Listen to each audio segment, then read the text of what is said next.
கடைசியா பார்த்த பதிவுல நேரம் குறைவா இருந்ததுனால கதைய சுருக்கமா சொல்ல வேண்டியதாயிருச்சுங்க. அந்த பெண்ணோட அறிவு கூர்மையினால அந்த குடும்பமே எப்பவும் செல்வந்தரா வாழ்ந்தாங்க. அரசர்கிட்ட பொன்னும் பொருளும் வாங்கியிருந்தா அது கொஞ்ச நாள் தான் யூஸ் ஆயிருக்கும். மகாலட்சுமி தாயார வீட்டுக்கு அழைச்சதுனால எப்பவுமே அவங்க செல்வ செழிப்போட சந்தோஷமா வாழ முடியும். அதுதான் அந்த பெண் யோசிச்சு வெள்ளிக்கிழமையில தீபமேற்றி வழிபாடும் பண்ணுனாங்க. சரி, இன்னைக்கான ஸ்டோரிக்கு போலாங்க. மனுஷங்கள எப்படி வேல்யூ பண்ணலாம் பார்க்கலாமா? தவறு செய்யாம எதையுமே கத்துக்க முடியாதுங்க. ஆனா ஒரு முறை கற்றுக்கொண்ட பாடத்தை திரும்ப திரும்ப தவறுகள் செஞ்சு கத்துக்க கூடாதுங்க. ஏன்னா தவறுகள் எல்லாமே மன்னிக்கப்படலாம். ஆனா அது மனிதர்களால மட்டும்தான் மன்னிக்கப்படும்.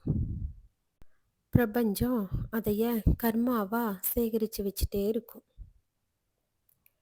மனிதர்கள் மனிதனுக்கு மதிப்பு கொடுக்காம மற்றதுக்கெல்லாம் மதிப்பு கொடுத்து செய்யக்கூடிய கர்மா எடை ஏறிக்கிட்டே போகும்.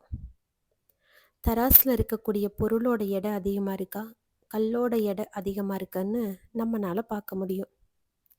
அதுபோலத்தான் நம்ம வாழ்க்கையில் தர்மத்தோட அளவு அதிகமாக இருக்கா, கர்மாவோட அளவு அதிகமாக இருக்கான்னு நம்ம பிரித்து பார்க்கணும். எதனால் சொல்கிறேன்னா, பிரபஞ்சம் ஆர் கடவுள் எப்படி வேணால் எடுத்துக்கலாம். நம்ம ஆடும்போது நம்ம ஆட்டத்தை பார்த்துட்டே இருப்பாங்க. ஒரு காலகட்டத்தில் நம்மளோட ஆட்டம் அடங்கும். அப்போ பார்த்தீங்கன்னா பிரபஞ்சத்தோட ஆட்டம் ஆரம்பிக்கும். அதை சமாளிக்கிறதுக்கு நம்மக்கிட்ட இருக்கக்கூடிய தர்மங்கிற அந்த ஒரு எடை தான் நம்மளை காக்கும். நம்ம அதிக அளவில் எதை எடை போட்டு வச்சுருக்கோங்கிறத கண்டுபிடிக்கணும். அப்படி இல்லையா, இனிமேலாவது அதை திருத்திக்கவும் பார்க்கணும். பிரபஞ்சம் அப்படியே தான் இருக்கும். ஆனால் மனிதர்கள் மாறிக்கிட்டே இருப்பாங்க.